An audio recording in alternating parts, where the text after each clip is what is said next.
We'll guide you through how to fix Dropbox syncing issues. If you find this helpful, consider subscribing and liking the video. First, open the Dropbox app on your computer. Go to the system tray or menu bar and click on the Dropbox icon to access the settings.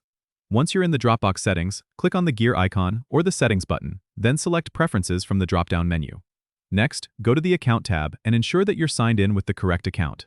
Sometimes a simple logout and login can resolve syncing issues, so if you're logged in, try signing out and then signing back in. After that, go to the Sync tab in Preferences. Here you want to make sure that Smart Sync is set to online only for files you don't need offline. This helps in saving space and can resolve sync issues. If you have Selective Sync enabled, double-check that the folders you want are selected for syncing.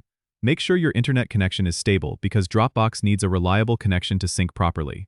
If you're still having issues, go to the Bandwidth tab and under Network Settings, set the upload and download rates to Don't Limit.